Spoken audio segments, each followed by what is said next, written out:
अरे यार माइक कैसे मत लगाओ, आगे आगे चल जाओ भाई।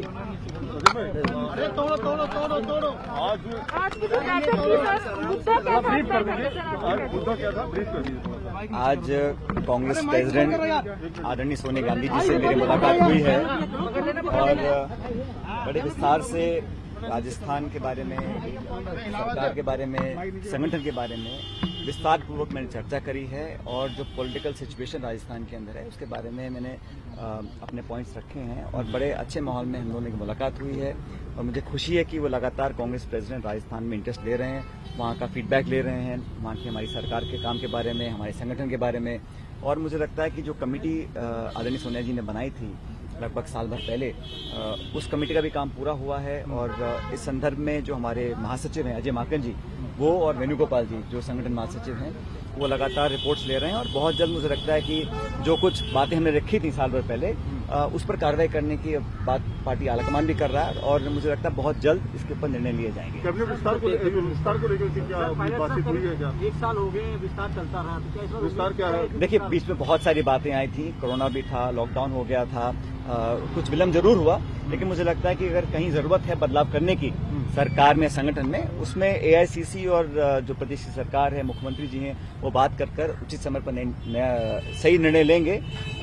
लेकिन मैं ऐसा मानता हूं कि अब 2 साल से कम का समय रहा है अगले चुनावों के लिए और हम लोग चाहते हैं कि हम पूरी मुस्तैदी से, पूरी ताकत से वो चुनाव लड़ें, क्योंकि हमेशा राजस्थान में होता रहा है कि 5 साल सरकार कांग्रेस की रहती है, फिर 5 साल बाद भाजपा की आ जाती है और इस बार बहुत मजबूती से हम चाहते हैं संगठन को तैयार करें, वर्कर्स को मान सम्मान मिले, सबका पार्टिसिपेशन हो, सबकी भागीदारी हो, संतुलन हो, राज्य के अलग अलग हिस्सों का, सामाजिक जो हमारे तबके अलग अलग, उन सबको साथ लेकर चलें और ये परिपाटी तोड़ने का काम हम लोग करें। 23 के चुनाव के लिए अभी से हमें काम करना पड़ेगा और मैं समझता हूं क्योंकि लोकसभा चुनाव भी 24 में होंगे, तो राजस्थान में सरकार रिपीट करना अनिवार्य है, बहुत जरूरी है और मुझे लगता है कि सरकार और संगठन अगर मजबूती से काम करेंगे तो अवश्य हम कर पाएंगे।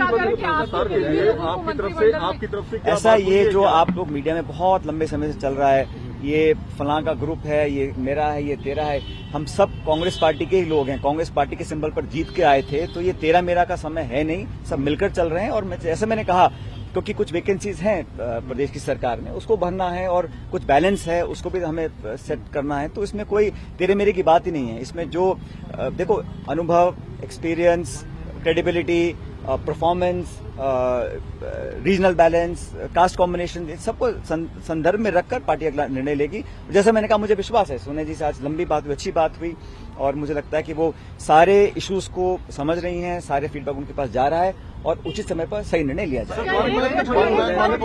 राजस्थान में लागू होने जा रहा है, कई लोग दूसरे प्रभार भी दिए गए हैं, क्या इसका निर्णय भी पार्टी एआईसीसी करेगी और अजय माकन जी इसके बारे में आपको विस्तार से बताएंगे।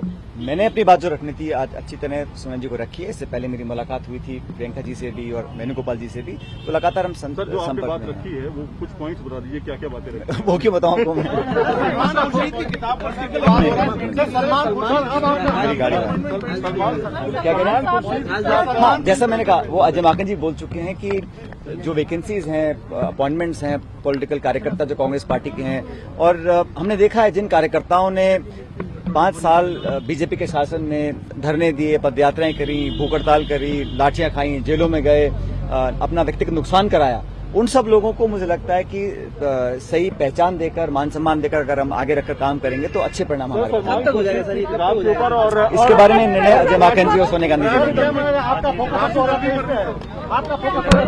हमारा फोकस है कि कांग्रेस पार्टी को मजबूत बनाना है। देश भर में केंद्र की सरकार ने जो हालात पैदा किए हैं उसको भुगतान करना पड़ेगा और सबसे पहला इसका नतीजा देखिएगा, जो 5 राज्यों के चुनाव हैं उसमें जो बाई इलेक्शंस में, चाहे कर्नाटक हो, चाहे हिमाचल हो, चाहे राजस्थान हो, बीजेपी लगातार पिछड़ रही है क्योंकि महंगाई आसमान छू रही है, बेरोजगार त्राई कर रहे हैं, किसान आज आंदोलन पर बैठे हुए हैं और देश की अर्थव्यवस्था चौपट हो रही है। केंद्र की सरकार और भाजपा ने ठान लिया है कि जनता हमारी जेब में है, वोट हमारे पास है, वो ध्रुवीकरण कर भाषण देकर लोगों को उत्तेजित कर वोट लेने की सोचते हैं, लेकिन काट की हांडी बार बार नहीं चढ़ती है। पूरे देश में आज भाजपा के खिलाफ माहौल बन चुका है और मुझे लगता है कि कांग्रेस ही वो विकल्प है। देश में राष्ट्रीय स्तर पर अगर कोई पॉलिटिकल पार्टी भाजपा को चुनौती दे सकती है तो सिर्फ कांग्रेस दे सकती है। इसलिए हम सबको मिलकर मेहनत करनी पड़ेगी, जनता तक जाना पड़ेगा और उसकी शुरुआत बाई इलेक्शंस में हुई है। आगे 5 राज्यों के चुनाव है, वहां पे हम बेहतर प्रदर्शन करेंगे और लगातार आप देखिएगा कि भाजपा का ग्राफ गिरता जाएगा और कांग्रेस और हमारे सहयोगी दल आगे बढ़ेंगे।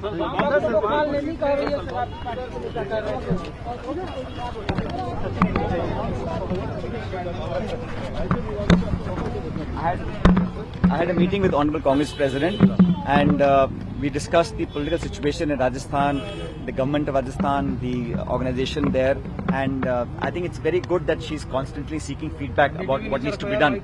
As you all know, less than 2 years are left for the next Vidhan Sabha elections. So we have to focus all our attention and energies in how to get re-elected in Rajasthan, because Rajasthan is a state where it swings one time Congress, one time BJP.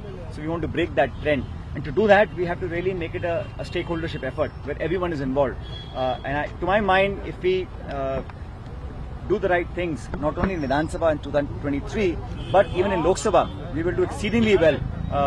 So I'm happy that today Ms. Gandhi took feedback from all of us. I think at the right time, AICC, the General Secretary in charge, Mr. Markan, will take the appropriate decisions vis-a-vis Rajasthan.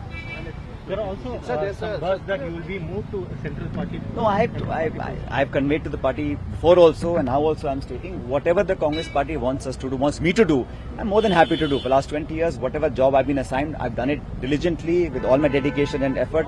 And now also, whatever the party decides what role I have to do, I'm happy to do that. Of course, we have to start now because 23 months later will be elections in Rajasthan and Madhya Pradesh and other states. So we have to start planning now. I think people are fed up with the BJP's rule. Inflation, price rise, economy almost in a shutdown mode. We are falling below in the hunger index. Young people are agitating. Farmers are agitating. I think the economy has gone into tailspin.